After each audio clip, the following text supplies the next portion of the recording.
If you undermine the basis for objective truth, the dictator can put forward his version of truth, and there's no question about trying to prove him right or wrong. When science comes too politically correct, too woke, it ceases to earn respect as a truth-seeking institution. A lot of the Trump administration blows off science. Dr. Steven Pinker is the Johnstone Professor of Psychology at Harvard University and the world's most influential thinker on the mind and the biggest problems facing humanity.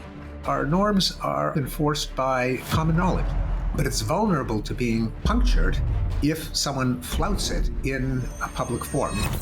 Cancel culture, in which a person's career and reputation are destroyed for legally protected and often innocuous speech that someone managed to find offensive. In the old days, we had, of course, public hangings, burnings at the stake, but social media kind of provide the equivalent. No matter what side of the political divide you're on, that's disturbing them. People feel the need to prop up a norm by punishing it in public. That's what dictators do all over the world. President Trump has introduced this concept of I hold truth. Don't trust journalists. Don't trust the journalists that I don't trust. It's not so much that I can prove things that are true. It's rather flooding the zone with shit. We have institutions like science, democracy, universities, journalism. It's crucial to safeguard the reputation of science by making it apolitical.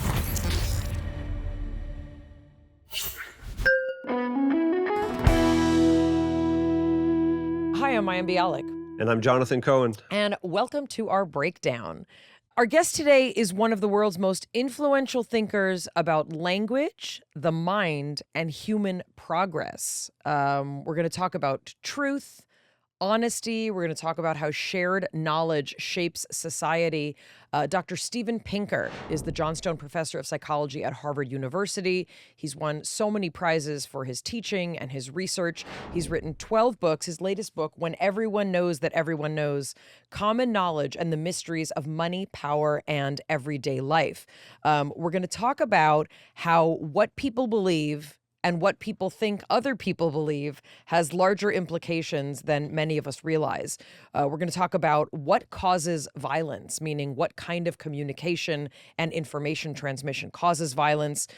Do we have free will? And what does it mean that so many of us have lost trust in our institutions? And many of us are doubting aspects of scientific research in ways that are very dangerous for society in general. Also, how do we solve some of the biggest problems that we have, such as healthcare? How do some countries adopt dictatorships because they want simple answers to complicated questions? We're also going to take a deep dive into the topics that we talk about so much here, but from kind of a different lens. Dr. Pinker is a strict materialist, and this is probably our first ever toe-to-toe debate about if consciousness or extrasensory perception even exists. Dr. Pinker has some very, very strong and very firmly held beliefs about the nature of consciousness, the human mind, and mystical and transcendental experiences. And I decide that I will challenge him on all of his well-held beliefs as he challenges me on the ones that I have formed here with all of you.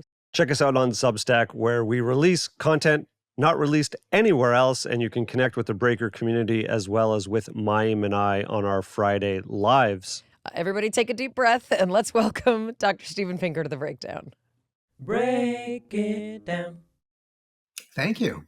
We have many questions of a variety. It's like a cornucopia of Dr. Pinker is what we kind of were gathering. We wonder if maybe we can start with the concept that obviously is a huge component of when everyone knows that everyone knows. What is the notion of common knowledge, and how does it apply to sort of the basis of social interactions? Yeah, so common knowledge is the state where I know something, you know it, I know that you know it, you know that I know it, I know that you know that I know it, and so on ad infinitum. Which sounds like it's impossible, that your head would explode trying to think through the various layers of I know that she knows that I know that she knows. But it's I think we experience it when we just have the sense that something is public or out there or self-evident or conspicuous, as opposed to the state where everyone knows something, but you don't know that everyone else knows it or that anyone else knows it. Even if everyone does know it, you don't know that they know it. The reason that that matters is that common knowledge is necessary for coordination, for two or more people being on the same page and doing something that is in both their interests, but that doesn't work if only one of them is doing it. And it doesn't matter what it is, as long as it's the same thing. So just an obvious example is a rendezvous.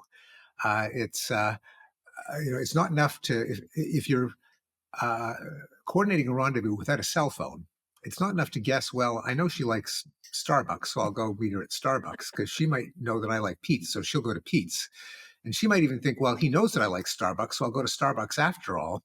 And I think, well, yeah, but I won't better not go to Starbucks because she knows I like Pete's, and so she'll go to Pete's. So it's nothing short of a common knowledge, that is, each one knowing that the other one knows, and so on, gets them on the same page. Now that's a simple example, but there are the point of the book is that there are lots of not as simple examples, and they explain both how we get along in society on large scales. So simple example is driving on the right as opposed to driving on the left. There's nothing wrong with driving on the left. They do it in England. But what's really important is that everyone knows that everyone else is going to drive on the right, and so on. Or using paper currency. Why do I accept a green piece of paper in exchange for something of value? Well, because I know other people will accept it because they know that still other people will accept it. As long as the common knowledge doesn't dissolve, which it can in, say, cases of hyperinflation, where the currency can become worthless when people stop believing in it. Our social relationships are matters of common knowledge. What makes two people friends? It's not as if they sign a contract, but each one knows that the other one knows that the first one knows that the other one knows that they're friends, and that's what makes them friends, or lovers, or a supervisor and a subordinate, or transaction partners. I suggest that we ratify our relationships by common knowledge generators, that is, signals that are kind of out there, that when we express them, we know that other people can see that, and they know that we can know that they see that. Things like blurting something out, eye contact, blushing, crying, all are ways of solidifying our various relationships.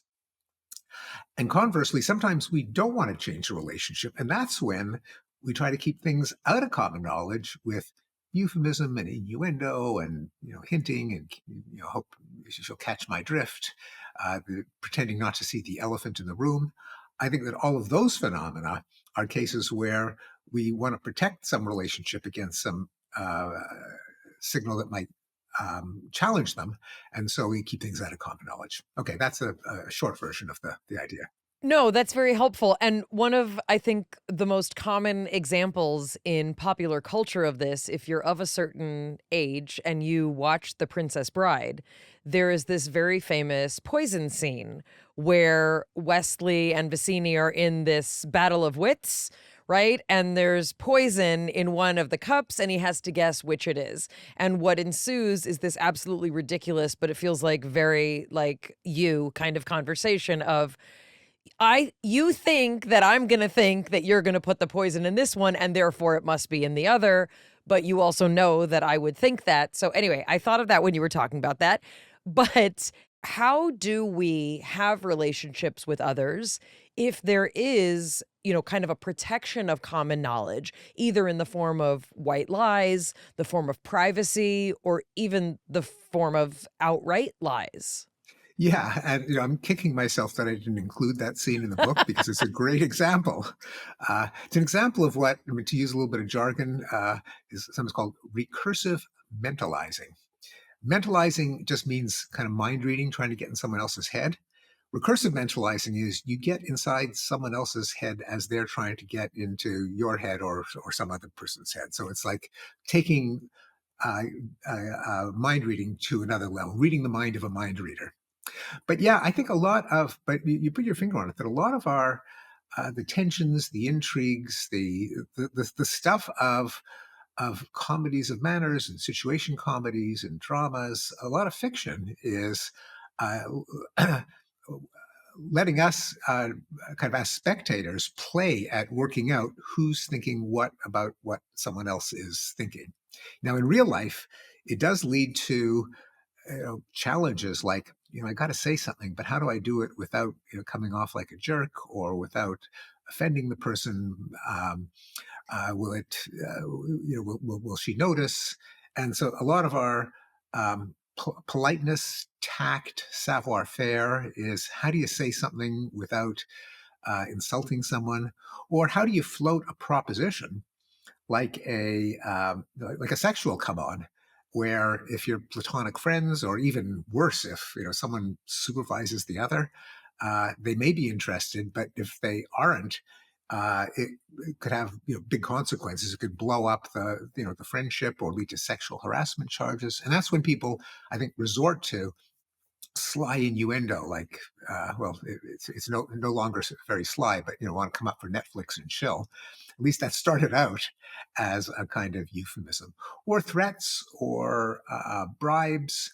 If you were to try to bribe your way into a crowded restaurant by slipping a 50 to the maitre d', you probably wouldn't say, if I give you 50, will you allow me to jump the queue and seat me immediately? And in fact, we know this because I talk about an article by a writer who was given that assignment by his editor. What you'd say is, gee, is there any way to shorten my wait? Or I was wondering if you might have a cancellation. So yes, a lot of the drama of social life is either putting things out in common knowledge or trying to keep them out of common knowledge. Yeah, I'm laughing because, what you just described is also the ability of someone to be smooth in social situations or not. I always joke, and this feels like a good joke because you're both Canadian.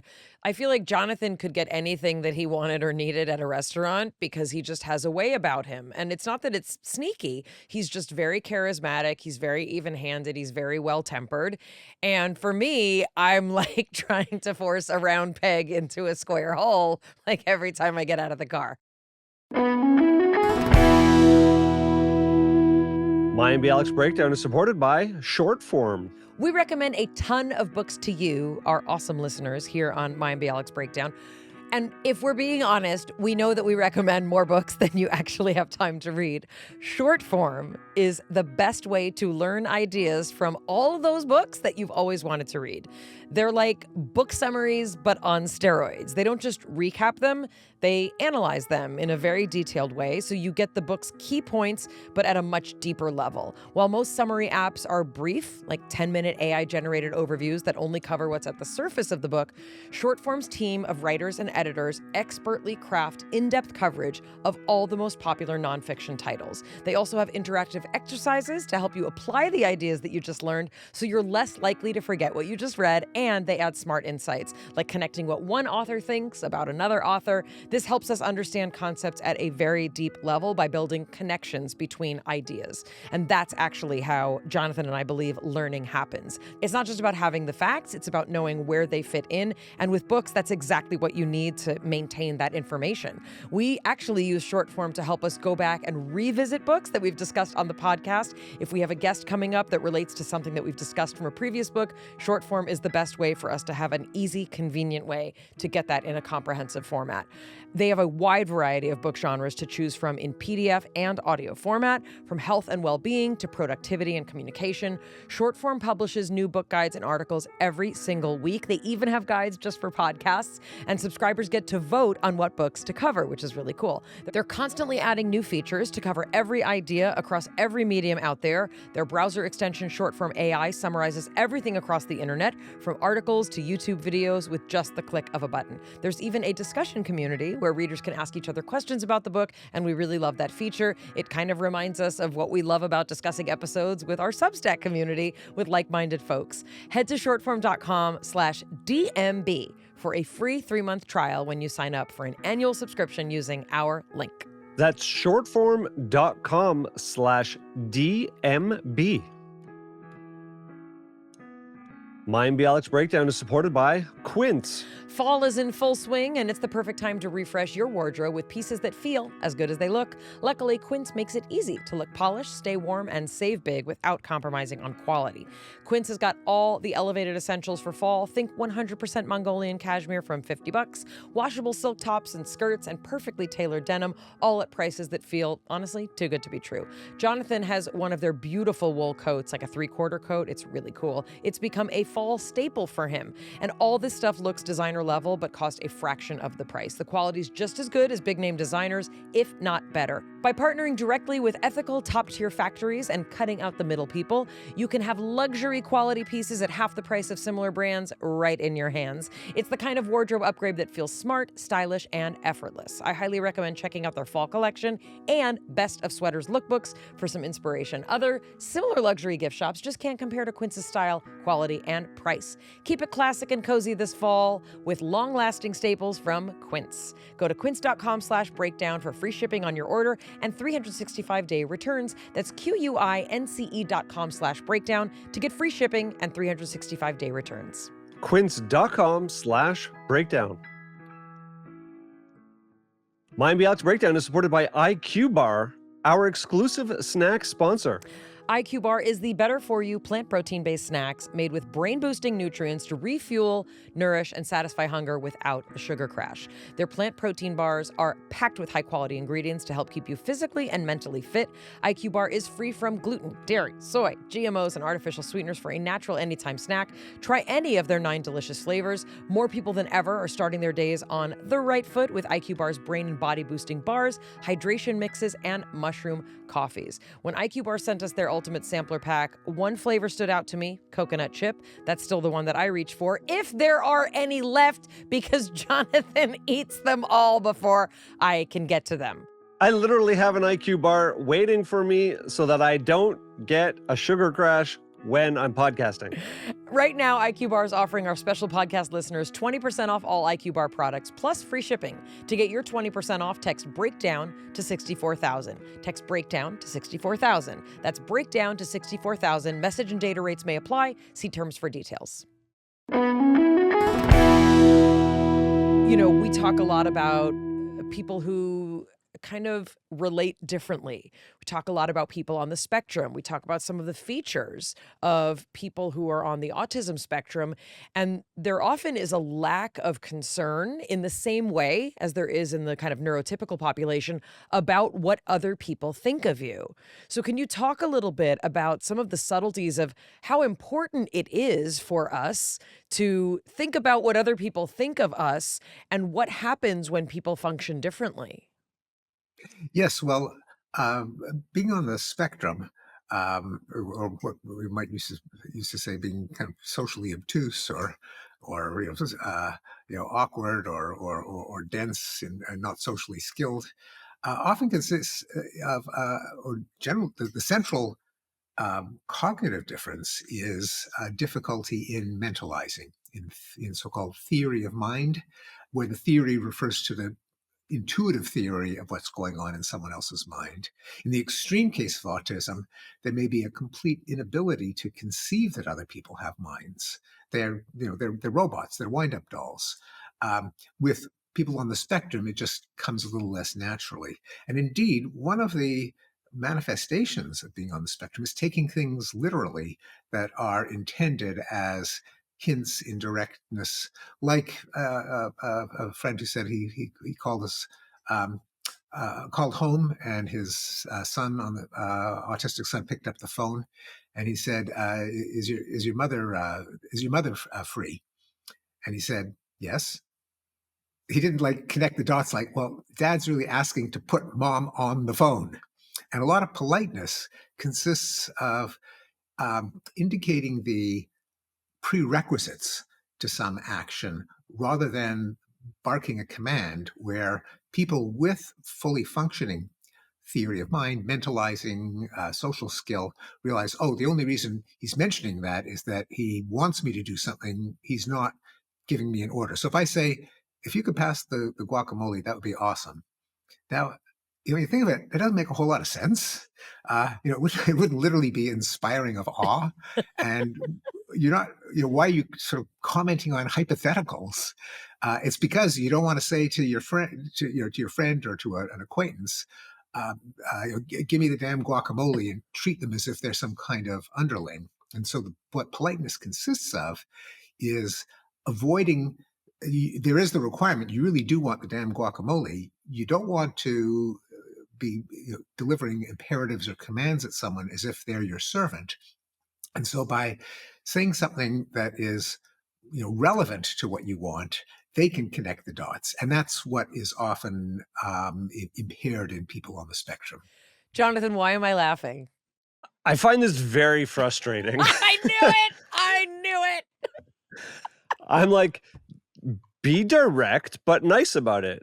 It's not that, hey, might you want... I find it passive aggressive when people communicate in that way.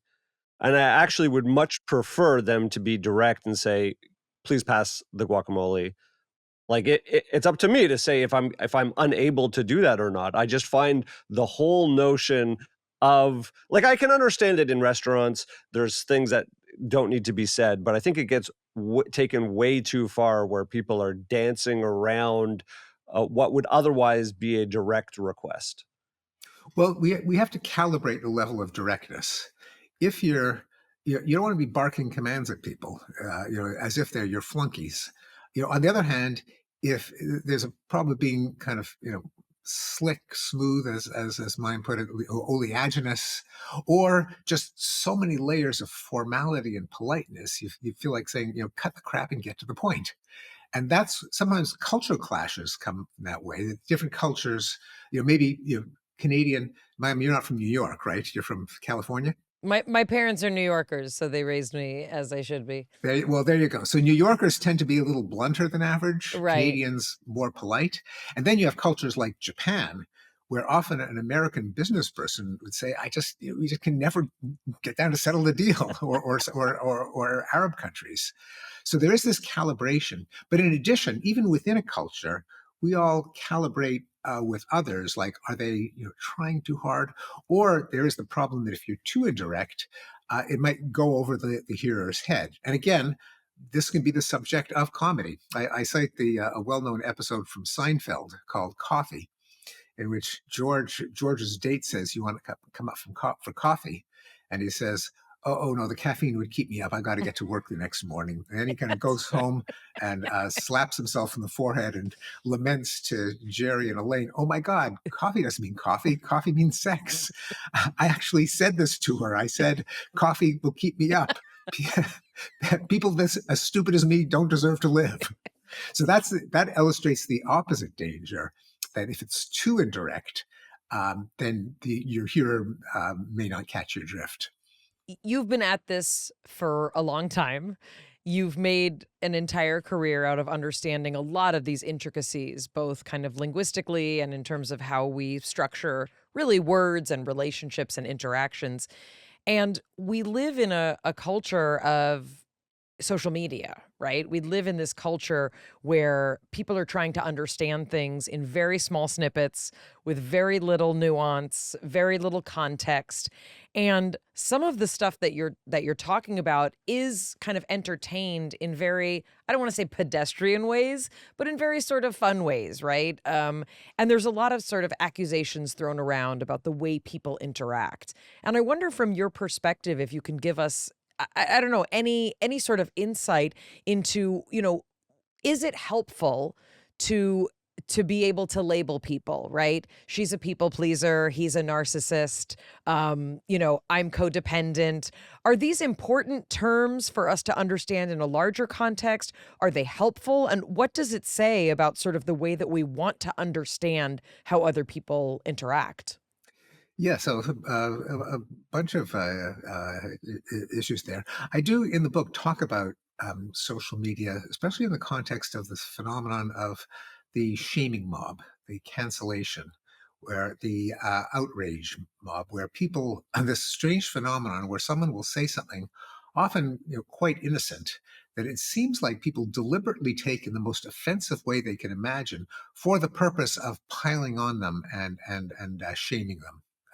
The famous case was about 10 years ago. Justine Sacco, the publicist who just wisecracked on a live tweeting on a trip. She made a tasteless joke that people misinterpreted as racist on a trip to Africa, and her life was ruined. People were just delighting in ruining her life. I think that you said this is likely the first case, right? I've heard that said. Yeah, it may not be the first, but It says that it's said to have inaugurated 21st century cancel culture in which a person's career and reputation are destroyed for legally protected and often innocuous speech that someone managed to find offensive. But it's not just the people being critical of the joke that she made, which indeed, as you said, was a very poor joke. But the next thing that happened was everybody kind of being so delighted that this woman's life was going to be destroyed. Right? There's these kind of two levels to it.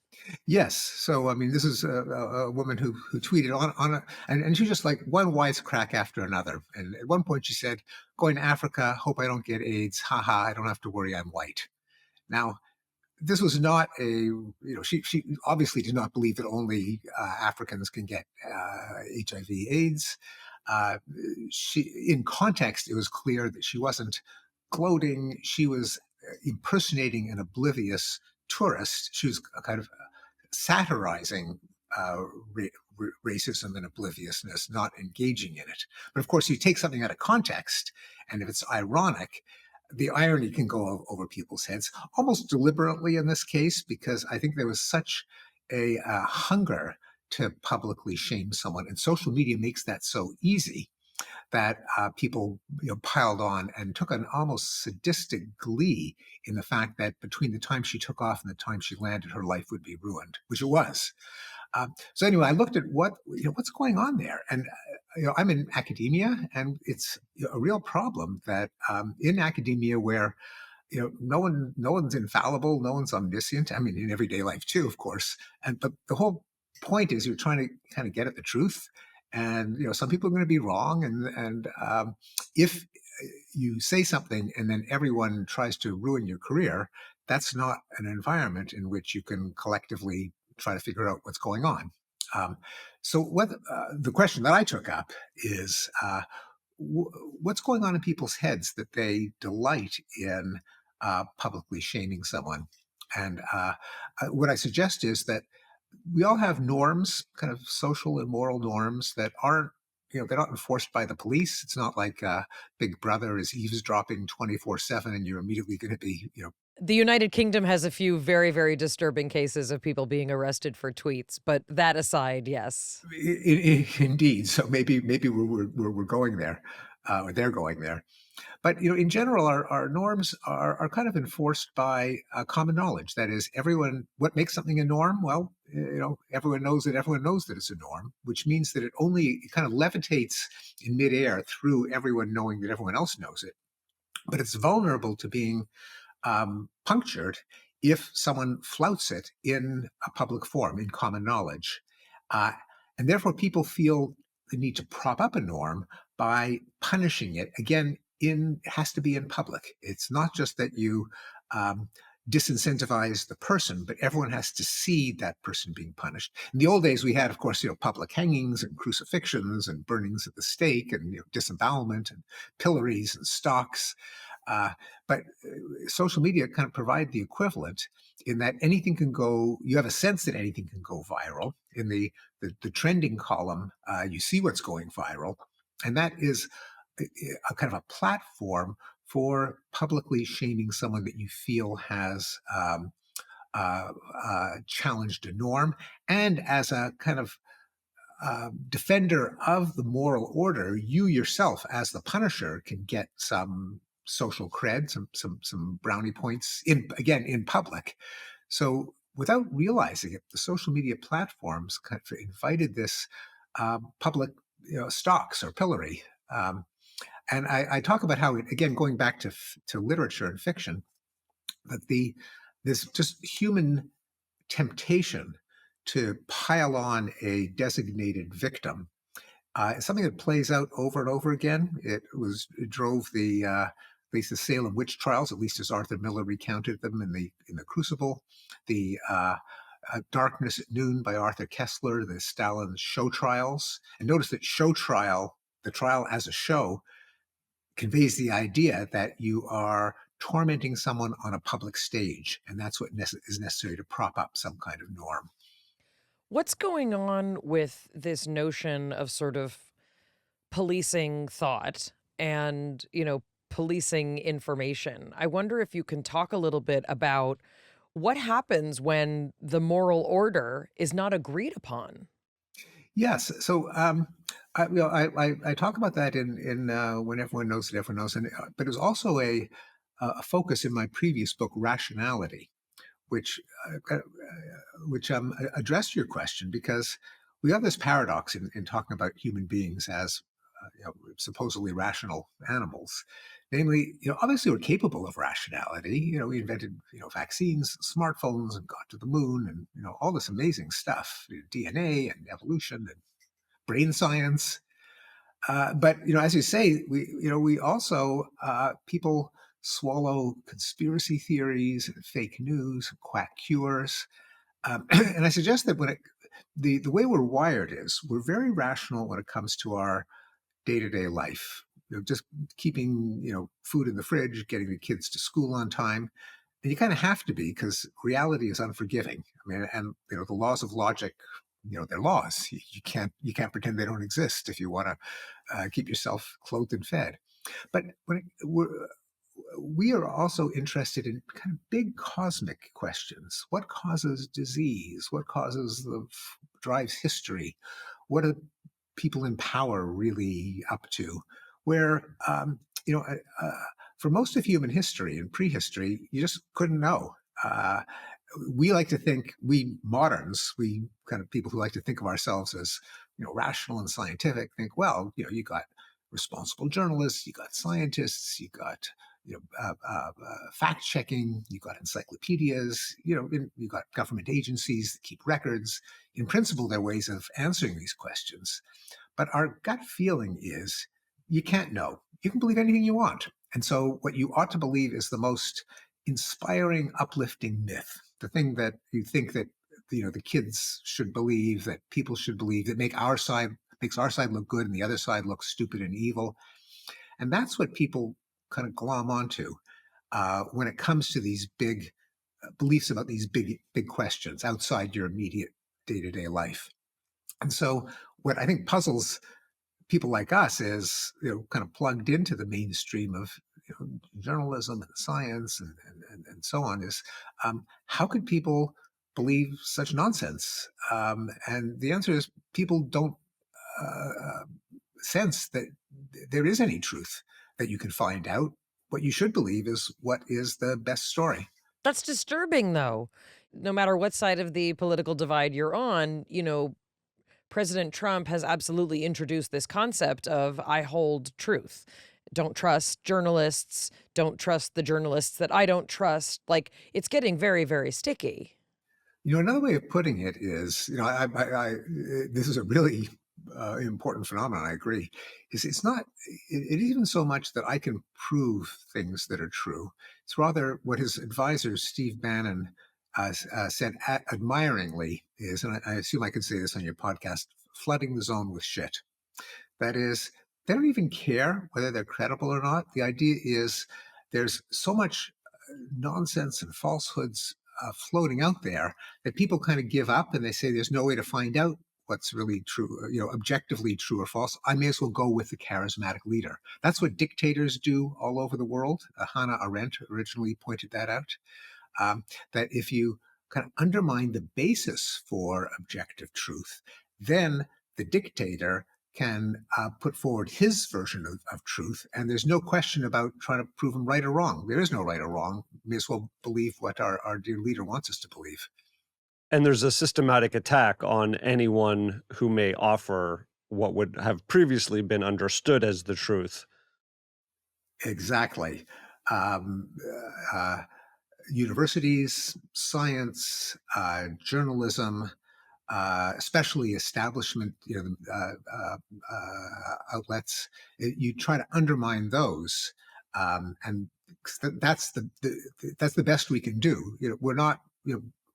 God doesn't reveal the truth to us, us mortals. We kind of muddle along the best we can with journalism and science and data gatherers and so on. Um, what makes any of us confident that we can get to the truth? Well, these institutions kind of have to establish their credibility as kind of disinterested pursuers of truth. Universities have to convince people, well, if we're wrong, we have ways of finding out. Here's how we try to establish what's true. We do experiments, we do archival research. Likewise with journalists, if there are errors, we publish corrections, we have editors, we have fact checkers. When that fails, when people don't think that there's any greater basis for science or journalism or record keeping or government public servants, that's when they're open to anything. I mean, I can believe this, the people who with white coats, but they're just one tribe. I'm just as happy to believe some social media influencer. Mayim Bialik's breakdown is supported by Element. Element helps anyone stay hydrated without the sugar and other dodgy ingredients found in popular electrolyte and sports drinks. Electrolyte deficiency or imbalance can cause headaches, cramps, fatigue, brain fog, and weakness. Element is a zero-sugar electrolyte drink mix born from the growing body of research revealing that optimal health outcomes occur at sodium levels 2 to 3 times government recommendations. Each stick pack delivers a meaningful dose of electrolytes free of sugar, artificial colors, or other dodgy ingredients. Element's formulated for anyone on a mission to restore health through hydration, and it's perfectly suited for athletes, folks who are fasting, or those following keto, low-carb, whole food, or paleo diets. From health experts like Stanford neuroscientists and functional nutritionists to moms and exercise enthusiasts, Element's perfect for anyone looking to prioritize their everyday health. When I'm sweating more, I can literally feel the electrolyte loss in my body. It looks like fatigue, muscle cramps, headaches. Element is a quick and easy way to alleviate these symptoms by adding electrolytes to our systems. Exciting news! What started as a seasonal drop is now a forever favorite. Yay! Lemonade salt is here to stay as part of Element's permanent flavor lineup. Mix it up with water, add it to your iced tea for a salty Arnold Palmer, or get creative with a pitcher of salty lemonade and fresh fruit. Get a free 8-count sample pack of Element's most popular drink mix flavors with any purchase at drinkelement.com/Mayim. Find your favorite Element flavor, share with a friend, try Element totally risk-free. If you don't like it, they'll refund your order, no questions asked. Again, for your free Element sample pack, go to drinkelement.com/Mayim. That's drinkelement.com/Mayim. Mayim Bialik's breakdown is supported by Remy. If you've been listening to our podcast for any amount of time, you know that Jonathan and I both have a ton of issues with sleep, and teeth clenching and grinding when we're stressed is one of them. Our jaws get tired. It's not good for our teeth. If you're like us and you're part of the 30% of Americans who grind their teeth, your smile needs protection. And there's no better solution than Remy's custom fit night guard. Both dentists and teeth grinders recommend Remy because a custom fit night guard is literally the best way to protect your teeth. Remy is 80% less than the dentist and way easier. Here's how it works. You get this impression kit delivered straight to your door, and I think it was really fun. You get step-by-step instructions to get your perfect impression, and then they ship you, in this pretty little case, your custom fit night guard made in the US in Las Vegas. Get your night guard back and start protecting your teeth. The best part is Remy is so confident you'll get a perfect fit. They offer a 45-night perfect fit guarantee or your money back. No waiting rooms, no overpriced bills, just a better way to protect your teeth while you sleep. Try Remy risk-free at shopremy.com/break and use code BREAK to get up to 50% off your night guard at checkout. That's 50% off at shopremi.com/break with code BREAK.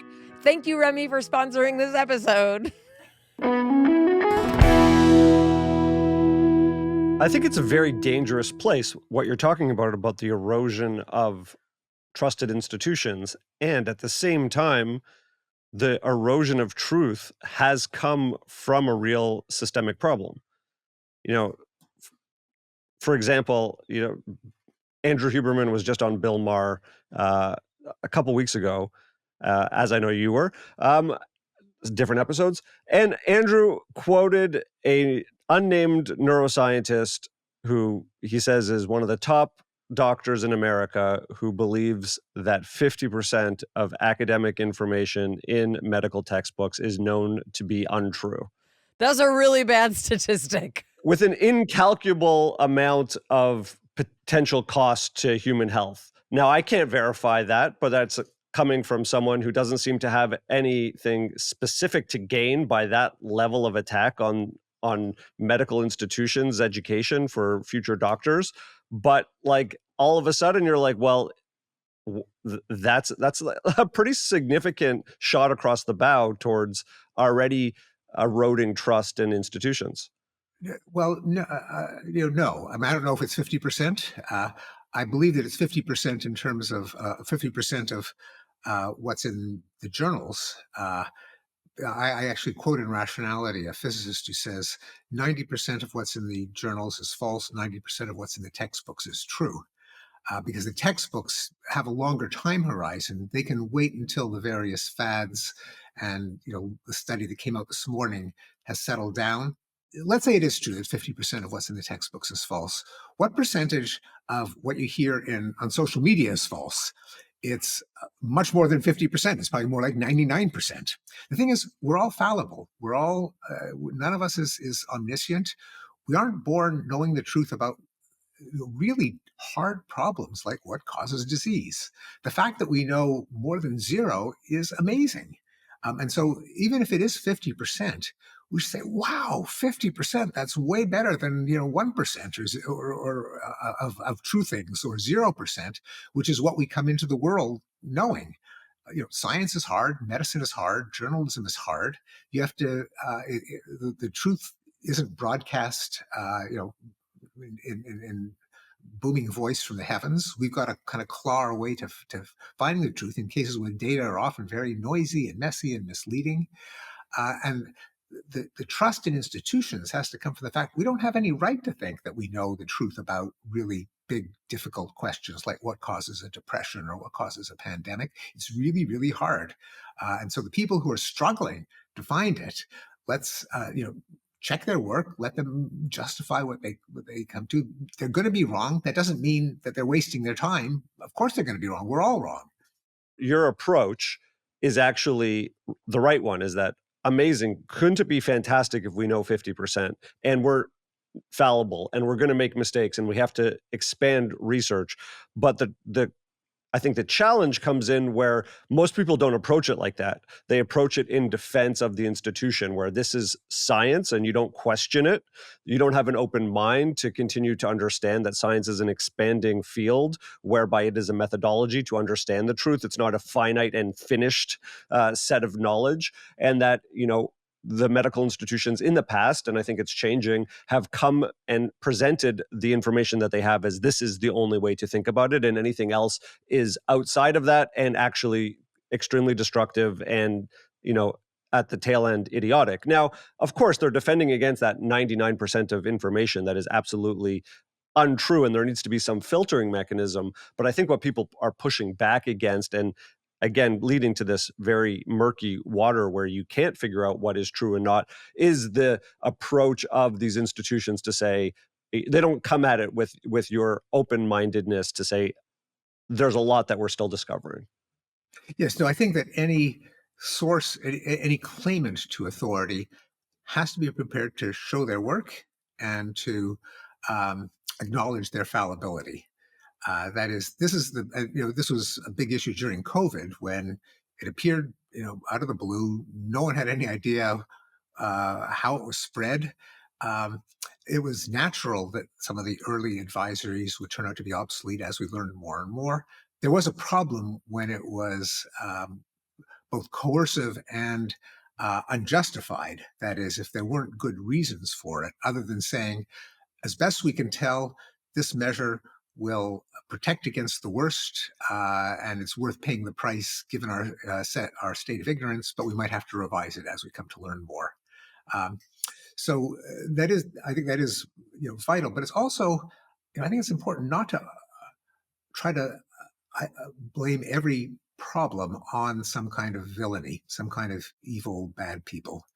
And likewise, when it comes to going back to the processed food, and here, I think that our current Secretary of Health and Human Services um, is not doing the country a favor um, by implying that if any ingredient has a chemical formula, that must mean it is bad. That is, if you have trouble pronouncing it, because as we know, everything has a chemical formula.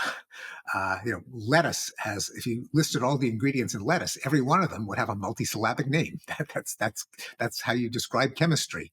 And so to say you look at the ingredients and you can't pronounce something, that's a really poor basis for giving public health advice.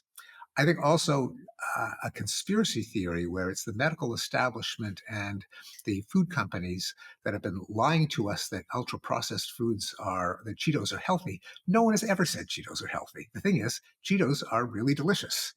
It's hard to get you have kids. It's hard to get them out of the hands of a kid once they've tasted it because they are yummy. My grandson eats bright blue crunchy things out of a bag. I have no idea what they are. I'm sure they're not terribly good for him, but it's a real struggle to keep him away from them once he sees them. And the food companies sell us things that are really delicious and addictive. They're giving us what we want. The challenge is to get people collectively to try to not succumb to the temptation of eating the most delicious food in any quantity, any time, and to have the right nudges and incentives so that the taxes, the policies will tend to steer people into healthier choices without there being food police. So I think it's a tougher problem than scientists have lied to us saying that Cheetos are healthy. They never did. I remember back in the 70s there was opposition to foods with chemical ingredients way back then. It was a problem then, it's a problem now. And the basic problem is that when you have an advanced economy, companies get really good at giving people stuff they want. And stuff you want may not be good for you. That's a real tough problem. How you, in a free society and in a society of abundance and affluence, you get people to do things that are good for them despite all of the temptations. At least that's the way I would look at it. I think also, how do you get out of the incentives of these companies getting them into school lunches and them being agreed to and the nefarious actions that you can embed these. And they are like, yes, I agree with your point about chemical manufacturing, but also these have been engineered to hijack hunger signals and to make us want to overeat by having the perfect combination of the fats and sugars. I think it's also interesting to look at the clampdown, tying it back to the thought police earlier, where there's two examples of where people are continually still being monitored for what they're saying in a way that is dangerous, right? We sort of went to the woke police who were clamping down on everything, and then we pushed back against that, and then you get the flip side where you have potentially horrendous speech that you don't want to have. You don't want to have people coming at that are horrifically racist and causing harm. But there was recently the example in the UK where someone was arrested for tweets, and the risk to being able to speak publicly, or in Russia where people were arrested for holding blank signs. Can you talk about sort of the fear of not being able to speak out and being controlled by either thought police or groupthink? Yes, right. So as a U.S. immigrant, I'm actually very proud of the fact that the United States has such robust protections of free speech in the First Amendment, and the law is you can't be arrested for saying something racist or for hate speech. People can criticize you, they can attack you, they can indicate why what you're saying should not have been said, but the government can't arrest you for it. And I think that's a really good thing, because as soon as you have the ability to arrest people for speech, that can be weaponized. I can just say, well, what you just said is hate speech. Even if you're just a scientist and looking at data of different statistics for different groups, it's just a way of shutting down any speech you don't like if you have the ability to criminalize a speech based on its content. But going back to the what's happening in Russia and previously what happened in the Soviet Union, I do tell the joke because it is about common knowledge of a guy handing out leaflets in Red Square. This is under the Soviet Union, and of course the KGB arrest him. They bring him back to headquarters, only to discover that he's handing out blank sheets of paper. They demand, what is the meaning of this? And he says, what's there to say? It's so obvious. Now, the point of the joke was he was generating common knowledge. He was being subversive because by handing out blank sheets of paper that everyone was accepting, he was conveying the information that everyone knows what you know, namely, you're disgruntled by the oppressiveness and inefficiency of the communist system. Because you'd be punished if you said it out loud, you keep it to yourself. You have no way of knowing whether anyone else feels the same way. Or even if you suspect they all feel the same way, you don't know that any of them know that anyone else feels the same way. And so anything that can generate common knowledge, namely it's not just me, it's not just everyone else, but now we all know that the regime is oppressive. That's what dictatorships fear. And indeed, that's what can lead to regime change. When people show up in a public demonstration, everyone can see everyone else seeing everyone else. That allows them to coordinate and to potentially overpower the regime, because no regime has the firepower to intimidate every single last one of their citizens. The government is small compared to the populace. What they can do is intimidate any individual from being the first to stand up, because they can pick them off. If everyone somehow manages to stand up at the same time, they can overpower the regime. They can only do that through common knowledge. So that's why freedom of assembly is a sacred right in democracies, freedom of speech, freedom of the press. And that's why autocrats are so terrified of it, because they know, that's why they say the pen is mightier than the sword. So what happened in Russia recently? I don't know the exact example. Someone was arrested for a blank sign. Do we know any other information about this? Oh, there's more than once. Yeah, they get arrested for holding a blank sign or for doing things like, there's a kind of cat and mouse game between the authorities and dissidents, where the dissidents try to figure out how they can generate common knowledge without actually running afoul of a law. So they're do things like everyone programs their cell phone to go off in unison. That happened in Belarus, and the people who organized that, the government tried to arrest them. People tie tin cans to the tails of stray cats. They wear buckets over their heads, things that are meaningless in terms of their content, but have the function of trying to generate enough common knowledge. That is, when you see other people doing it in public, you're saying, gee, it's not just me. We all hate the regime. So in terms of, this notion of an expansion of freedom of speech, I do think it's worth kind of highlighting this. So it was actually a comedy writer who was arrested in the UK, and I believe it was directly in relation to posts that he made on X, and they said that he was inciting violence. And, this is something that used to be sort of a distinction between how do you know when something is free speech or when it is hate speech, right? Or when it is an incitement to violence. But the definition has gotten very broad. He posted something about things that he feels about transgender people, which I think many of us would argue are distasteful. But he was literally questioned for 3 tweets from last April. Obviously, it's a very disturbing notion. Where is this line, as we enter this kind of time between freedom of speech, incitement to violence? Just because other people tend to become violent in ways that they didn't used to when I say something they don't like, does that mean that my speech automatically becomes an incitement to violence? Well, in the United States, it's pretty clear. that unless you have uh, incitement to imminent lawless activity, that is, you say, you know, go out there and Let's storm the White House. let's storm. Well, ironically, or let's storm Congress.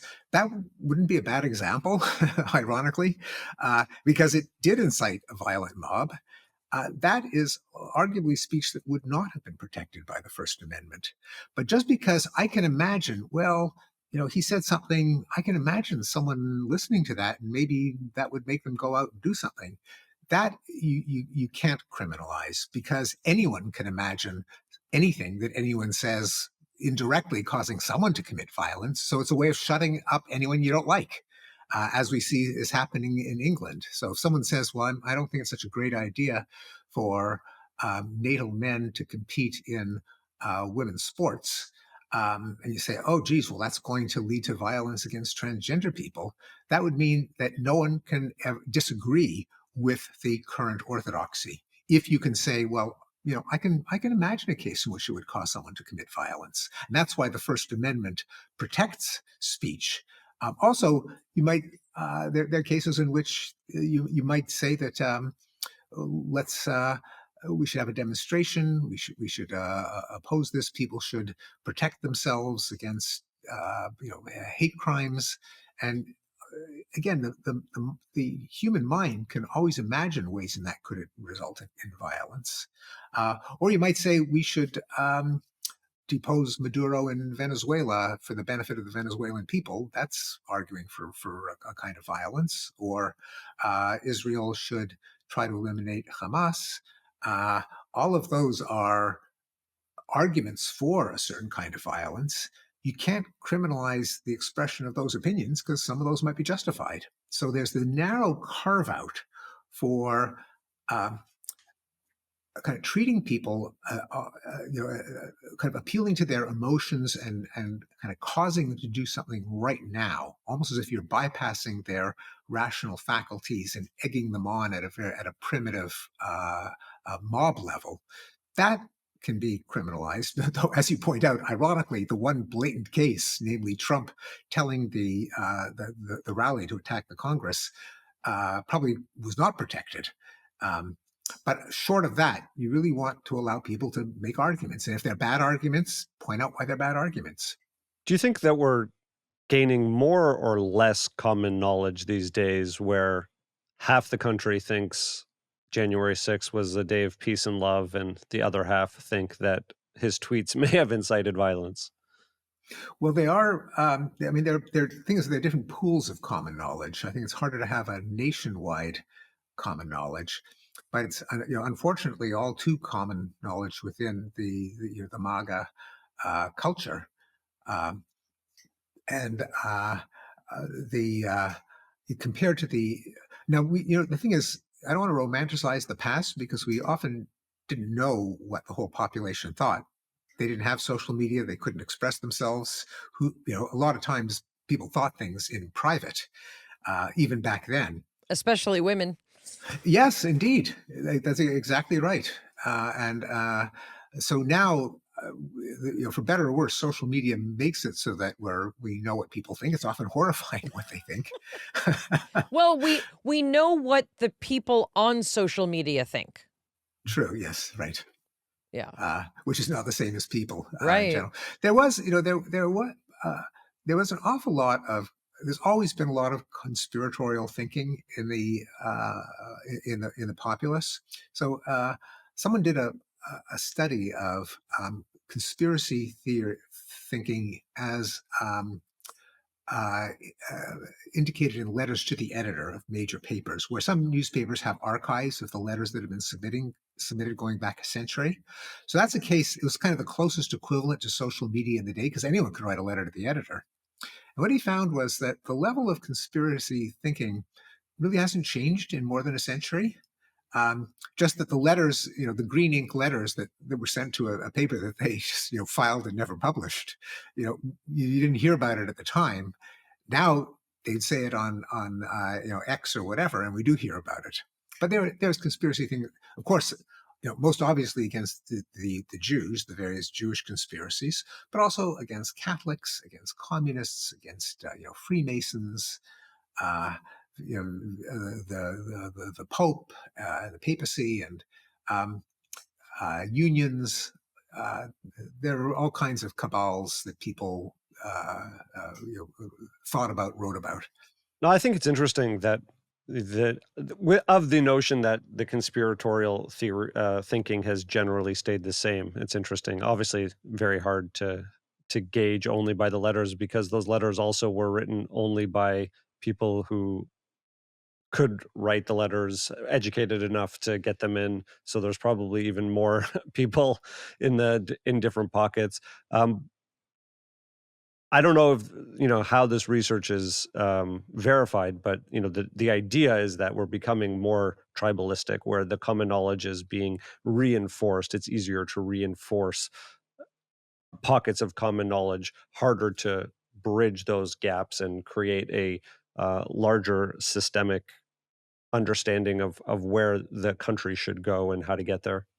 Yeah, I mean, there's certainly evidence that there's increasing polarization, especially negative polarization. That is, thinking that the other side is evil and stupid. There's still most people are still in the middle, but the more people are at the extremes, and each one thinks the worse of the other. So that's been, I think, pretty well documented. I wonder if you can talk a little bit. It came up here and there in the book, but I wonder, in terms of truth, right? In terms of veracity, where does science end and the politicization of science begin? And what can we do to keep those separate? Yeah, it's where I mean the answer is that the science should be our best assessment of reality of facts. Um, they ought to enter into our political convictions. Which policies work? Which policies are a waste of time and money? What does history tell us about the most effective systems of government, etc.? What do people really believe? What do people want? These are all factual questions that then affect policy. But we should try to separate fact and value as much as we can. We can never do it completely because we're humans. There's some things that we want, and they're going to color our assessment of what's true or false. But the idea of science is that you try as much as humanly possible to separate what you want from what is. Um, and that's what scientists have to convince others of by showing their work, acknowledging their fallibility, crowing about their successes, but also explaining how those successes came into being. Science is just the attempt really to understand how the world works. And there is reason to believe that there have been some failures within academia recently. Scientific journals have actually sometimes departed from the policy of publishing the best methods and saying, well, if any finding seems to portray some group in an unflattering light, then we're not going to publish it, or we're going to retract it. During the whole kind of wave of wokeness, there was a concerted attempt to actually back off from principles of scientific objectivity and to have science be a vehicle to advance social justice in the minds of those advocates. What does it mean for science to say that we are living in an era where there are things that are being influenced by aspects that aren't necessarily helpful for a scientific understanding of something? Well, it leads to two problems. One of them is that we start believing things that are not true. The other is that we discredit science. And so especially this enters into polarization, where a lot of the American right, a lot of the Trump administration just kind of blows off science, in part picking up on the fact that when science becomes too politically correct, too woke, it ceases to earn respect as a truth-seeking institution, giving them the excuse to blow off the things they don't like. So I've heard it said when I make the case for science, and I say let's say human caused climate change. Some people on the right say, well, you say that it's the scientific consensus that human activity is warming the planet, but why should I believe the scientific consensus? Everyone knows that in academia, if you go against the consensus, you get canceled. And so it's just what a bunch of guys believe. It's not, why should I believe it? So you undermine credibility in science itself, even when it's clearly correct, if you sow grounds for skepticism that the methods for coming to it are objective, open-minded.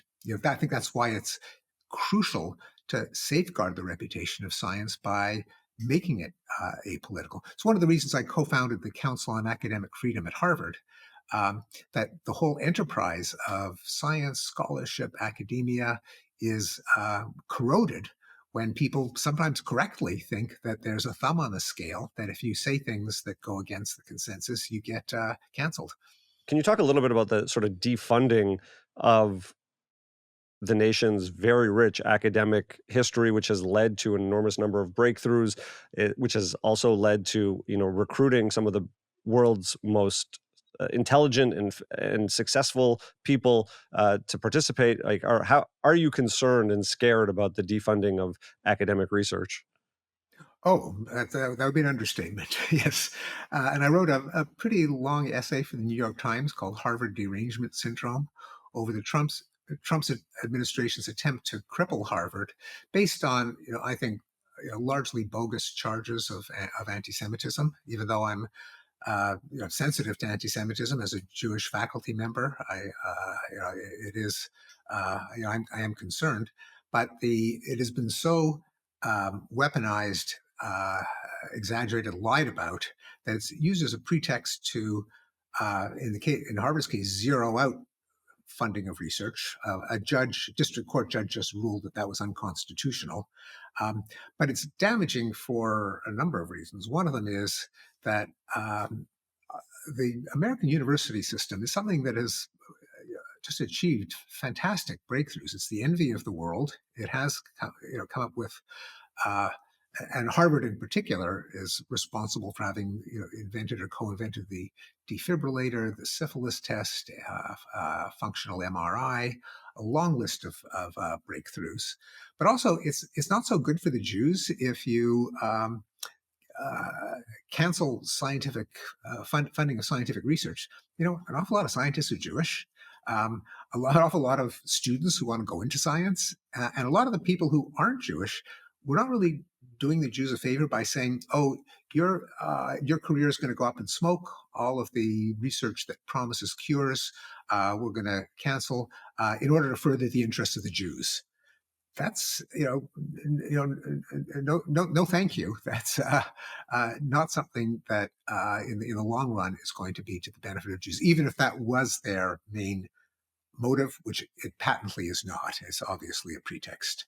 And I think also it's important just to say, you're not saying that the accusations of anti-Semitism are fabricated or that they are lies, but that the Trump administration absolutely has hidden behind the charges of anti-Semitism in an attempt to meet their own needs in terms of curtailing Harvard activity. That is right, although some of them are lies. It is not true that Harvard is a deeply anti-Semitic institution. It really isn't. And I can say that with some authority. I am an openly Jewish faculty member. I've been at Harvard for a good part of the last 50 years. We've had, 3 out of our last 4 presidents serving longer than a year have been Jewish. 3 of our last 3 provosts have been Jewish. The chairman of the board is Jewish. 40% of our top-ranked university professors are Jewish. We know they think we run everything. We get it. Well, yes, exactly. But Harvard has been, when it came to militant anti-Israel protests, Harvard was sometimes kind of confused in how to deal with them. There are pockets in Harvard that are just fountains of anti-Israel propaganda 24/7. Harvard has 400 centers completely separate from its departments, and 2 or 3 of those have become kind of propaganda factories, and they should be controlled. So there are some Israeli students have been discriminated against, which should not have been tolerated. I don't think anti-Semitism was treated with the same gravity as racism, and they should be on a par. So there are things to be fixed, but the idea that, which has been said in the right of center press, and then and taken up by the Trump administration, such as the dominant view at Harvard is destroy the Jews as a first step to destroying Western civilization. That's a lie. That's just flat wrong. I think one of the places that many people do get a little conspiratorial regarding scientific research is in the field of mental health. And, I'll give the example of SSRIs, which help a lot of people. Just going to go ahead and say that. They help a lot of people. I don't have a problem with SSRIs. If people would like to take them, that's your prerogative.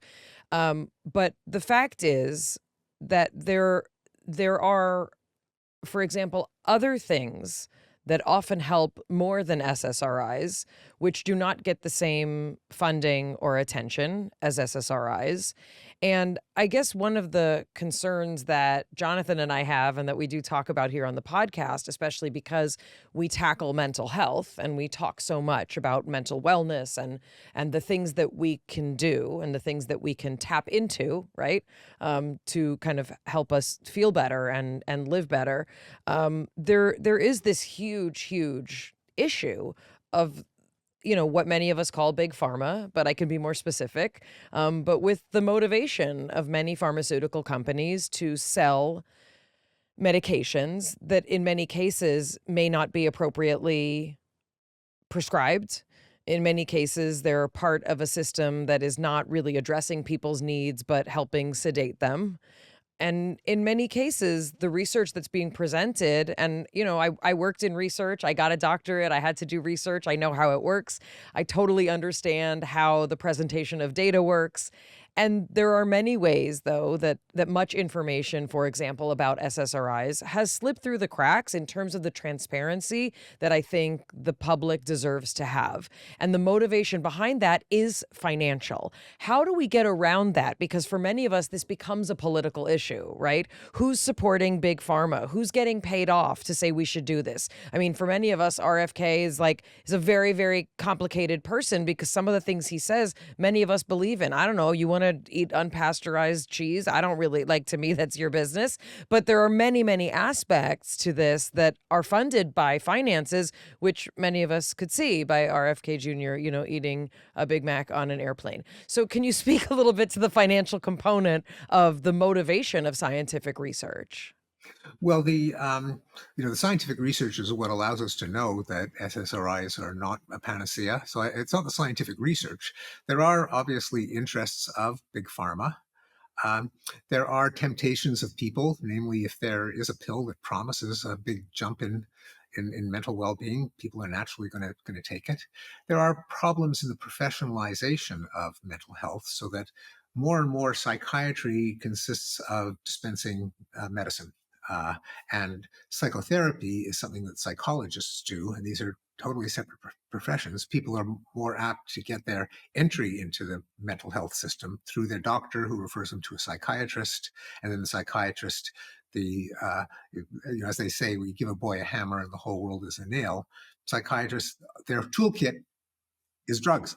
Well, general practitioners are now prescribing SSRIs. People aren't even being referred to psychiatrists in a very large percentage of cases, which I also understand its limitations. Most people can't even afford a psychiatrist. So now you just go to your GP and, oh, you're feeling sad, here's this.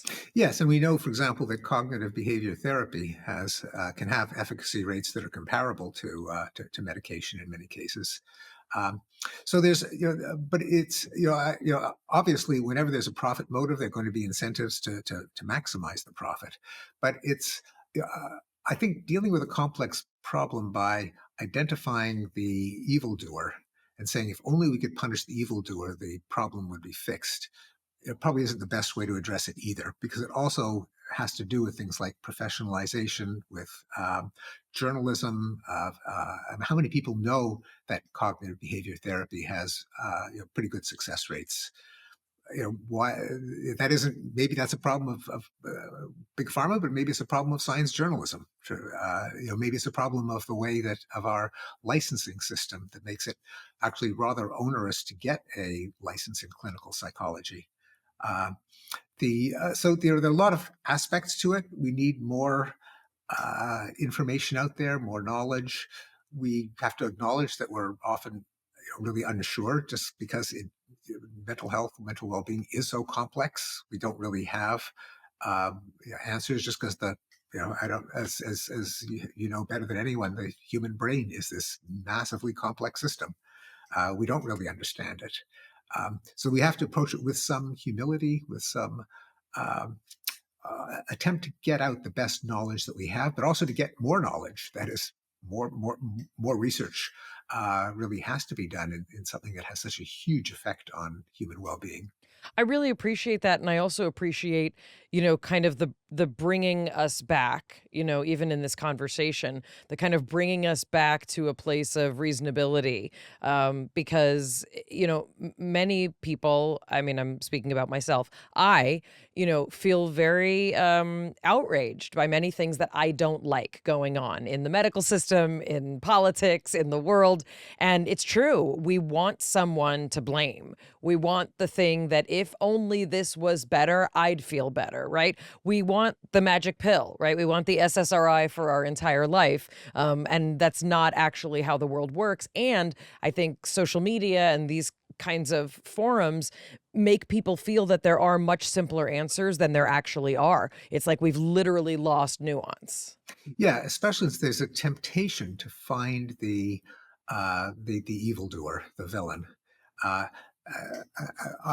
of the things that I've pushed, this is not in the current book, but in my book Enlightenment Now, where I talk about human progress, including expanding life expectancy, literacy, affluence, and so on, is a lot of these came from just trying to solve problems. And problems are inevitable. The world is complex. It's not, nature is not in the business of making us happy. We've got to figure out how to do it ourselves. People disagree. What some people want, other people are not going to want. Stuff happens. Pandemics appear. Crops fail. There are weather disasters. Human nature is not uniformly, nice and benevolent and wise. We've got to deal with the fact that all of us are fallible. All of us have some degree of self-centeredness. So just problems are really hard. When things go wrong, it isn't always that some bad person wants them to go wrong. But for all those examples, I know the bad person.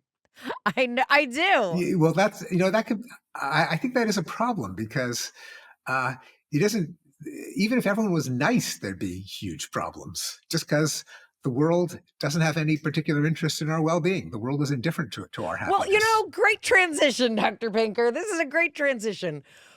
We talk to many people who have either exceptional near-death experiences, exceptional transcendental experiences, exceptional extrasensory perception and abilities.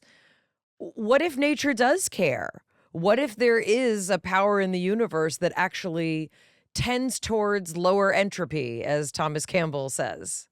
Why is that not an option? Because it's false. It is absolutely false. Nature, the world does not go to a state of lower entropy. That violates the most fundamental law of science, the second law of thermodynamics. It is just false. There's no such thing as ESP. There's no higher power. I think the wrong approach is to look for any kind of mystical, teleological, intentional forces in nature as a way to improve our well-being. We get better because we invent stuff, because we have institutions like science, like democracy, that we come up with, that we test, we see whether they work. Nature is not going to do it for us. You don't believe there's any extrasensory abilities that exist? No. So the government trains people to use remote viewing. It's a technique that's been used since the Soviets started using it. Developed in Stanford, rolled out by the CIA It's total nonsense. It is a total boondoggle. Total waste of taxpayer dollars. Yeah, the military does all kinds of crazy stuff. So you don't believe that any of the techniques that are used in many governments all over the world, including ours, to teach people it's basically a deep meditative state, and they're dropping into this place and they're coming up with data and it doesn't exist? And these are doctors, PhDs, who claim to have statistically significant outcomes that couldn't be replicated by other methods. That this is all nonsense. Have you seen any of those studies? That actually, I don't think that is true. I mean, they claim, I wear a white coat. I got a PhD. I got a doctorate. Those studies don't exist. What is it like to be so certain as a scientist that something doesn't exist when people say that it does? Well, why am I certain that the Easter Bunny doesn't exist, or Santa Claus, or ghosts, fairies, and leprechauns? Because they're extraordinary claims. As Carl Sagan said, extraordinary claims require extraordinary evidence. Absolutely. If ESP existed, the world would be unrecognizable. People would be making billions speculating on commodities futures. They'd be making billions of the racetrack. It also means that the laws of physics, as we understand them, which are pretty well established, would have to be false. Is Thomas Campbell someone that you would listen to, or no? No, I mean, I don't think that he has convincing evidence Got at it. all. And of course, the vast majority of physicists would roll their eyes at this kind of stuff. I don't agree. Wait, the vast majority of physicists who came up with quantum mechanics absolutely described irrational numbers as part of the formula for understanding the way that we explain waves and particles and everything. They were all deeply fascinated with the mystical explanations that for thousands of years have described the things that physics was trying to describe in the 1920s and 30s. I would disagree with that. Quantum mechanics does challenge a number of our intuitions. It does not prove that ESP exists, because any attempt to demonstrate ESP, they're all failures, all of them. When you rule out either trickery by stage magic or overinterpretation of coincidences, there's nothing left. And there is no physical basis for the idea that people can know something outside of their senses and derivations from the senses. Okay, so this is the question I will present to you. We've talked to Bruce Grayson and to Jim Tucker and kind of that whole group from the University of Virginia Perceptual Studies. So they study near-death experiences. They study all these incredible stories, and many of them say they don't necessarily have an explanation for this. We also talked to Jeffrey Long. So Bruce Grayson discusses how when he was first a young doctor, he had a patient who was not conscious. She was in a coma, and he had many conversations far away from her room that she recounted to him with tremendous detail. This is what led him on his life study. And he said she knew things about conversations that were happening for which the only explanation would be that her consciousness did not exist in her body. So what is the skeptical interpretation of that to a man who has spent his entire career studying how it could possibly be? And he doesn't know, and I don't know either. I'd be surprised if you would say that you know one way or the other, but what is your explanation? My explanation, as a psychologist, people misremember stuff. Okay, so you think it's all misremembering? Yeah. Because the studies that I've seen that try to establish a priori what the predictions are and independently confirm them with some ground truth, or they show nothing. That is, if it's simply we know that people are wildly subject to confirmation bias. That is, you remember all of the positive examples, Totally. You forget all the cases that disconfirm. Sure. If someone could, from the great beyond, hear a voice telling them under which Yes. floorboard grandma hid the jewelry, and sure enough, the jewelry was there. Yes. That is, if there was intermittent confirmation rather than post hoc selection of confirmation, like the people who say, well, I dreamed something and then it happened, forgetting about all the times they dreamed it and it didn't happen. My question would be, why would something exceptional necessarily have to obey the same laws of things that are not exceptional and happen all the time? Is there any room for that in your world? Well, there is if there was good evidence for it, which there isn't. Well, I don't know that I'd say there's good evidence. There's not the kind of evidence that is consistent with the kind of evidence that you believe in, correct? That is the way I would put it. The way that is good evidence. It's not. It has nothing to do with me. Right. It has to do with if you're skeptical of extraordinary claims, that is, you require that they have extraordinary evidence. Can they convince someone whose default position is there's no magic, there's no woo-woo, there are no vibrations, there's no cosmic field, there's what the laws of physics have established, and quantum mechanics does not establish ESP. It really doesn't. No, I didn't say that it did. So I did not mean to imply that. So when it comes to things that contradict everything that we know about both physics and everyday experience, given that we know that people can be deluded by all kinds of pseudoscience, witchcraft, necromancy, seeing things in entrails, that's just a human vulnerability. That's why we have science. Do you believe in any wisdom of like indigenous cultures, for example, for thousands of years, that indigenous tribes have had different interactions with nature, a different understanding of the world that in many cases aligns with a lot of our, current scientific understanding of how we do relate to nature? For example, Neil Thies, who was the first person to prove that fascia is an actual sort of organ that lives in our bodies and is, interconnected. People thought that was exactly the same line of, poppycock that you're talking about, right? That's crazy. It doesn't matter what microbiome you're breathing and someone else is breathing. What about things like that? What about indigenous wisdom? Is there anything there? Or, I'm not trying to set you up, but how do we frame that? If they've been validated by scientific methods, by scientific methods, I don't mean some particular exotic rites. I mean just convincing a reasonable person that they're true. Well, the ones where we have scientific evidence that show that they're true, well, yeah, I believe that they're true. I think there's an awful lot of indigenous wisdom that's false.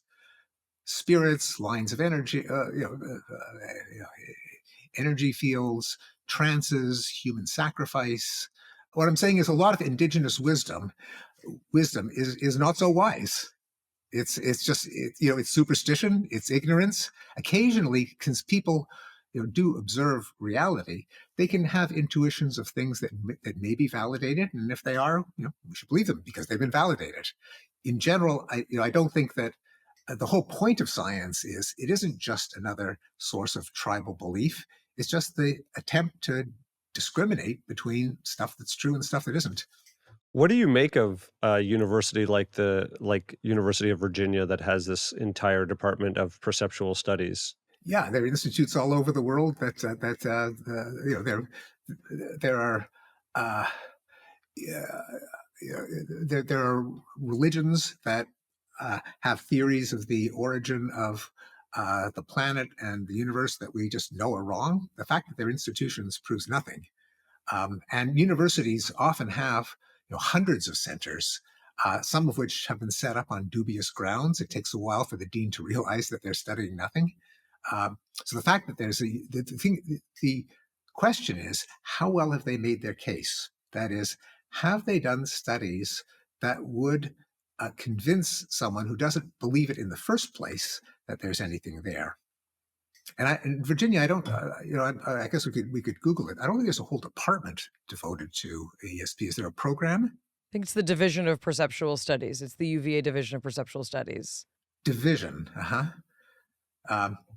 know what the University of Virginia Department of Psychology is. I've spoken there. I have a lot of friends there. But universities have promoted various kinds of pseudoscience. Inadvertently, they're not the mainstream, but that can happen. But the question is just how well have they made their case? That is, have they actually, the fact that there are a bunch of people who think something is not enough to believe it. I think one of the other points and one of the things that we choose to entertain here is a much, no insult implied, it's a much more open perspective, meaning if thousands and thousands of people report a very specific experience that is studied by legitimate psychiatrists at, government-funded universities, yeah, Jonathan and I tend to be very curious about what does it mean to validate thousands of people's experience, right? What does it mean to validate? Well, I'm just speaking to you from my heart. What does it mean to validate one person's experience? To say you have experienced something, you had a near-death experience where you died, you believe you met God, you found the purpose of your life. We just had Anita Moorjani on, who was in a coma from advanced cancer. This is actually very well medically documented. With her, she wrote a book with her oncologist, who her oncologist said, I cannot provide any scientific reason why she wakes up from this coma and 4 weeks later her advanced stage 4B cancer has disappeared. A few things. Thousands of people read their horoscopes, probably millions of people. That doesn't tell you anything about whether astrology is valid. I wasn't saying it was valid. I was saying I choose to listen when people say I've had a life-changing experience, or I believe that I witnessed things that have been documented that occurred when I wasn't in the room. I think that's worth questioning, it's worth talking about. Well, I do too. I'm a psychologist, so this stuff fascinates me in terms of how the human mind works. It doesn't mean that there's anything to it. I mean, people believe all kinds of false things, which is interesting to someone like me as a psychologist. Well, I know that God exists, so I think it's fascinating that you don't feel the need to believe that, but it doesn't change my belief that God exists. It doesn't, but nor does it convince me that God does exist. But it doesn't matter. That's the thing. It doesn't matter to me. It seems to matter to you a lot more that people not believe what they experience than it is to me that you believe what I believe. Yeah, actually, it is important to me. I do think that people, Bertrand Russell said, it's undesirable to believe something when there are no grounds whatsoever to believe that it's true. I guess I believe that. I think it's better that people believe true things and not believe false things. I think it's completely subjective. I think that if I would have told you that there are sounds that other animals can hear that we can't, you'd tell me I was crazy. I think if I told you that the earth was the center of the universe, you'd say that's crazy. The sun is the center, right? Like, to me, it's just, this is just the moment that Dr. Steven Pinker's in. We're just in this moment. Do you think that it's, well, let's say someone believes that. I think the Jews stabbed the Germans in the back resulted in the defeat in World War I and are conspiring to impoverish the German people. Therefore, the Jews should be wiped out. Now, they believe it. They were sincere. Do you think that it would be legitimate to say, well, that may be your experience, you might believe it, but you're wrong, and terrible things will happen if more people think that you're right, or that the African Americans are suited only for slavery? A lot of people believe that. They were wrong. It's really important to show they were wrong. The difference in that, of course, is that that has a negative consequence to someone else versus people who have come back from these experiences having a significant internal shift. Well, if people have maybe there are beneficial delusions, and in the case there is an ethical question of, do you allow people to persist in a delusion that makes them happier? Sometimes yes, but when it has any implications for people other than themselves, or when people might think, well, I'm going to be rewarded with in an afterlife with 72 virgins, so I should blow myself up and a bunch of other people too. If you say, well, there really isn't any afterlife, that could have real benefits. Or if I pray my child will miraculously recover from cancer, so I'm not going to bring him to an oncologist. That's a real problem. And the fact that they believe it sincerely is not a reason to to indulge them, especially when it comes to the well-being of someone else, like their child. So in general, I think that it is bad when people believe false things and good when they believe true things or when they are agnostic. I think that's but don't you think that's subjective? No, that's what science is all about, is making things as objective as we possibly can. If we take away the potential negative consequences to other people, for example, I want to blow myself up for some future reward, or I'm only going to pray and therefore have not pursue medical attention. Let's just touch on your potential for it. People shouldn't believe delusion. If the delusion makes them healthier, objectively healthier, then, and it's seen repeatedly, then it may, like, for example, Dr. Lisa Miller believes that, and she's done studies where people who have a spiritual connection, their immune system increases, they fight disease faster, they recover from depression. She's done studies with mentally ill people who develop some sort of spiritual practice, and they're able to recover from depression more significantly than SSRIs. She started the spiritual department in Columbia. So in that case, you're seeing that what may be considered a delusion by one is seen not as a delusion by other and having widespread physiological benefit. I think there is an ethical issue of whether you should allow people to be deluded if they're probably if there are only benefits and no harms. I think there is a problem in withholding the best knowledge from people, but possibly an argument can be made there. But what if it is therefore leads them to refuse antibiotics or antiretrovirals if they have HIV? I'm going to summon my immune system. I don't need antiretrovirals or I don't need antibiotics. I think that would be a problem. There are cases. I'll give you an example where, a woman who did some jobs for me. She had a terrible tragedy. Her sister and a couple of her grandchildren were killed in a car accident. She said, "Well, my only consolation is that we'll all be reunited in heaven." Now, frankly, I don't believe they're going to be reunited in heaven. It would just be cruel to say, well, there's no evidence for an afterlife. I mean, I would not be that much of an asshole. So there are cases where we indulge people, we don't. But when it comes to anything that's a matter of policy, when it's a matter of them leading them to make decisions that would harm them or others, then I think then it would be a problem allowing them to persist in a delusion. Yeah, I mean, I think one of the most prominent side effects of people who have near-death experiences or transcendental experiences is that they come back and don't want to hurt other people. And they see that they have a larger purpose in life. The psilocybin research, right, with terminally ill patients is showing that letting people touch something that is bigger than them allows them to not have fear of death. They don't have fear of pain. They're, able to experience their life and even their transition to the next world as something that's not tragic and devastating. I mean, I've seen a lot of people die. It's not so fun, I would much rather have a perception. I mean, this is sort of like, and from a 12-step perspective, like live your life as if God exists makes you a very different person than if you live your life as if God doesn't exist. That's at least, been a lot of people's experience that I know. We know of a research being done at MD Anderson on, I don't know what to call it. I guess the only way to summarize it is in energy healing. It was, rigorous scientific research on people who received hands-on healing for specific cancer diagnoses versus those who didn't, and it's going to be published in Nature. The date has not been confirmed yet. We're going to pass it on to you just for your curiosity when it does. No, absolutely, absolutely pass it on. There is such a thing as a placebo effect, which is fantastic. Yes, which we is should fantastic, utilize it more.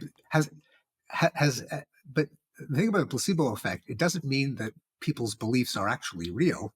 It may be that people believe things that put them in a positive frame of mind, which then potentiates their immune system, which then has real effects. But it is all still mechanistic cause and effect. It's the things happening in the brain brain's connected to the body, causes things to happen in the body.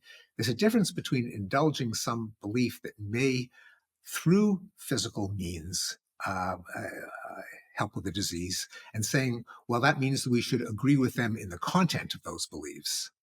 Dr. Pinker, we really appreciate all of the things we've talked about with you. We appreciate being able to somewhat intellectually spar about some of these bigger esoteric concepts. And we also really appreciate when everyone knows that everyone knows. So where can people find out more about you or more about the book? If you Google me, my own website probably is the main, the first hit. And the book will be sold in stores, sold in online dealers like Amazon, easy to find. And I do a lot of media and interviews, and I'm pretty easy to find. Thank you so much. We really appreciate it. Thanks to both of you. Thank you, Mayim. Thank you, Jonathan. That was just getting good. We had so much more to talk to him about. I want to know what he thinks of Tara Swart. This is a psychiatrist and an MD who now believes that she can communicate with her dead husband. He just dismisses her? No, don't bring it up.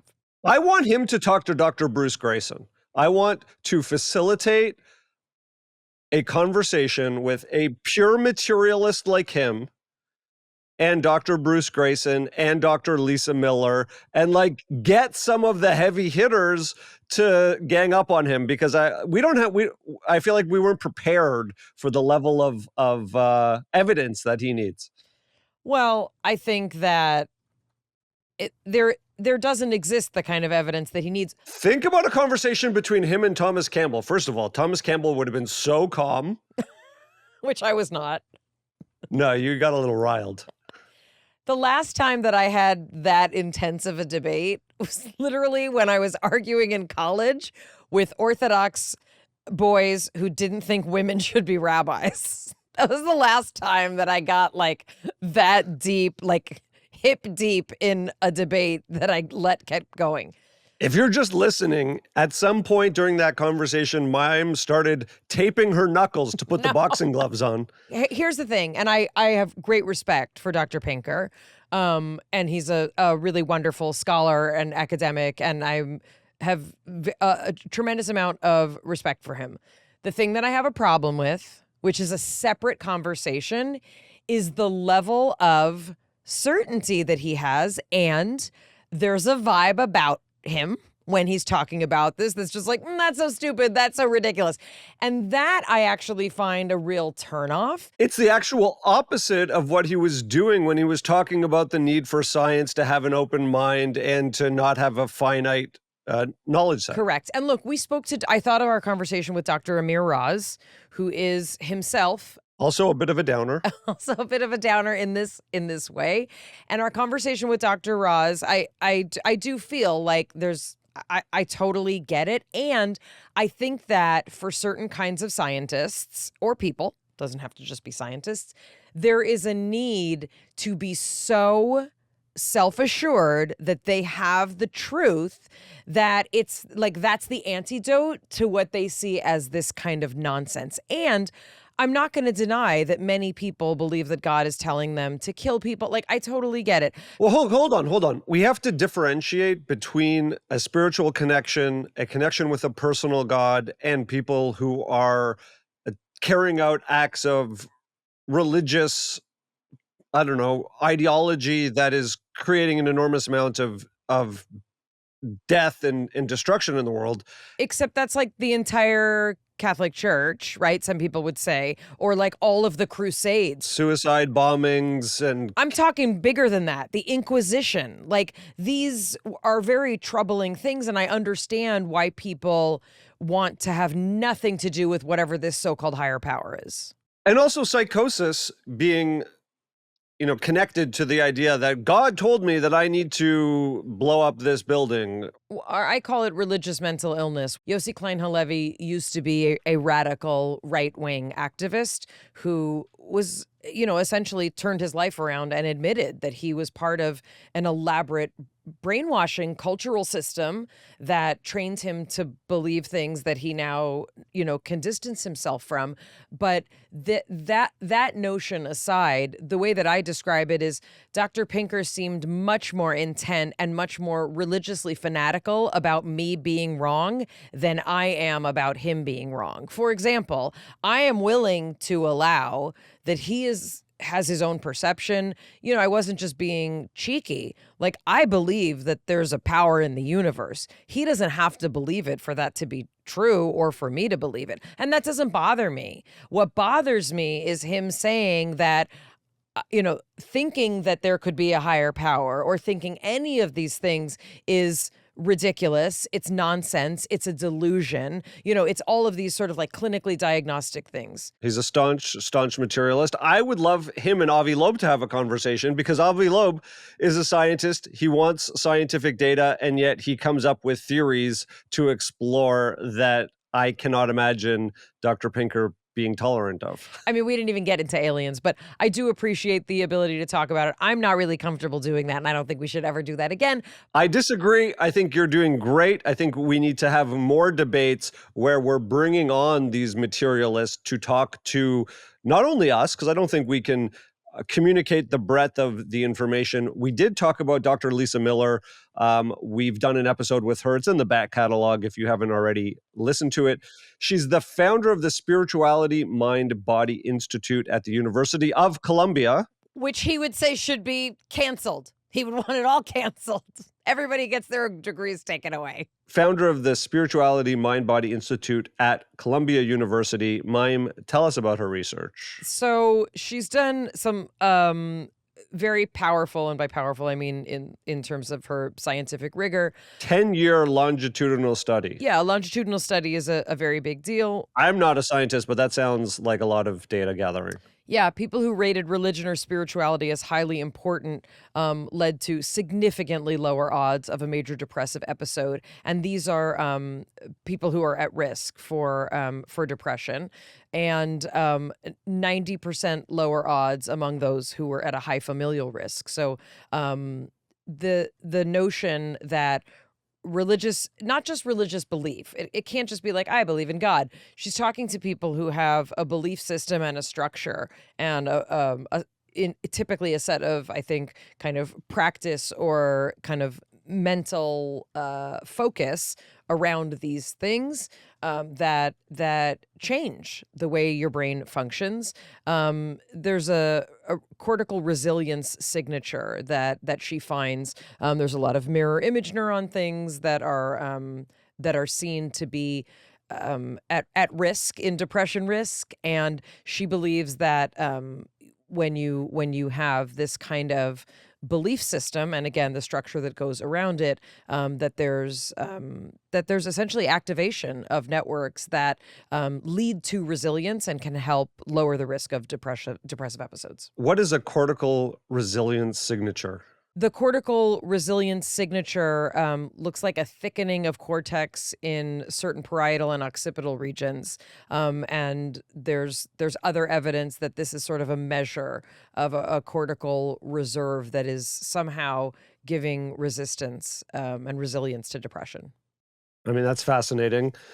What he suggests is that it's not that spirituality is doing it. It's that you're thinking a specific way, which may be caused by the fact that, you think there's spirituality, which then has a physiological impact. So it's like, it almost like doesn't matter though. Well, so yeah, he's not wrong there. And I think that's exactly right. It doesn't matter. And what Joe Dispenza talks about, what Tony Robbins talks about, what, name anyone else who's working in that field talks about, what is manifesting? What is Martha Beck talking about?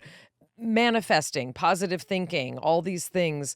That's what this is trying to do. Loving kindness meditation. I mean, maybe he would say Sharon Salzberg shouldn't have brought that information from India, but that's what deep mindfulness meditation, that's what loving kindness meditation in particular is creating. It's the chemicals in your brain. He's not wrong that for me there has to be a mechanistic explanation for it.